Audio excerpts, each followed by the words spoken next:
With a narcissistic, unstable man who just might kill us all. And it says something about the current state of the world that you have no idea which world leader our story is about. So, let me specify. It's about a tubby, power-hungry leader with daddy issues and a bad haircut, which still only narrows us down to these two, but as it happens, our first story is about both of them, because last week, North Korea marked the 105th birthday of Kim Il-sung, their first supreme leader, with a startling parade. These canisters could carry a missile capable of reaching the U.S., but are they real, or are they what one intelligence official called just big green tubes? OK, that is a good question, because yes, on one hand, they could be intercontinental missiles capable of destabilising the whole world order, but on the other hand, they could also be dildos for the Jolly Green Giant's wife. He does not sexually satisfy her. That's a fact. That's a sad fact.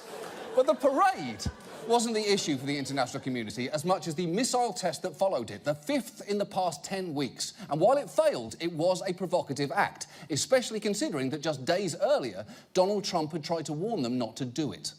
What are we doing right now in terms of North Korea? We are sending an armada, very powerful. We have submarines.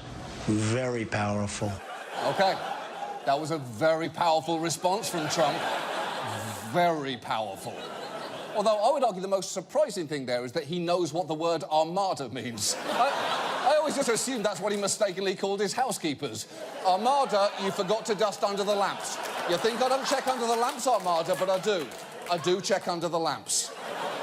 But to give the president some credit, that was at least a clear response, echoed later by Sean Spicer, who argued that there was an unmistakable message of deterrence being sent when you see a carrier group steaming into an area like that. But that message got a little muddied this week after we learned something surprising about the carrier group in question. The USS Carl Vinson was not, in fact, on its way. It was more than 3,000 nautical miles away, traveling in the opposite direction, heading south. OK, so it was steaming, just the wrong way. And it was off the coast of North Korea the same way that New York is off the coast of Portugal. And when confronted by this mistake, Sean Spicer, I remind you, a professional spokesperson, yet again lost control of his mouth. Can you take us through the events from the perspective of the White House that led to the miscommunication, this administration thinking that this vessel was thousands of miles away from its actual location? The president said that we have an armada going towards the peninsula. That's a fact. It happened. It is happening, rather. Wait.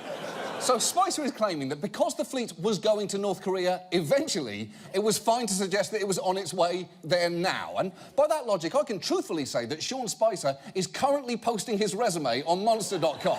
I mean, he isn't, but he will eventually. And at this rate, possibly as soon as next week.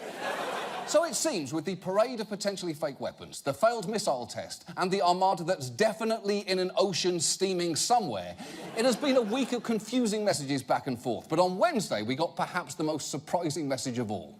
The New York Times reports on unusual activity at North Korea's nuclear test site. Images taken Sunday showed a volleyball game being played. It was one of 3 games. Analysts say the games were probably intended to send a message, but that message is unclear. Yeah, it probably is, because volleyball on a nuclear test site is a pretty hard message to get your head around. It's like getting a text that said, hey, you up, eggplant emoji, because I just ate an entire box of graham crackers, gun emoji. I don't know what that means, but I'm pretty sure it can't be good. Now, for now, let's move on to Turkey, a country that shares its name with a bird, and not just any bird, the hottest bird. Looking good, my friend. Looking good. Now, we've talked before about Turkish President Recep Erdogan, the mustachioed strongman who once got hoof-punched in the dick by a horse. Well, he has been attempting to consolidate his power for years, and last Sunday, he took his boldest step yet. President Erdogan declared victory yesterday in a referendum that gives him sweeping new powers. His critics say this is a step towards dictatorship. Oh, that's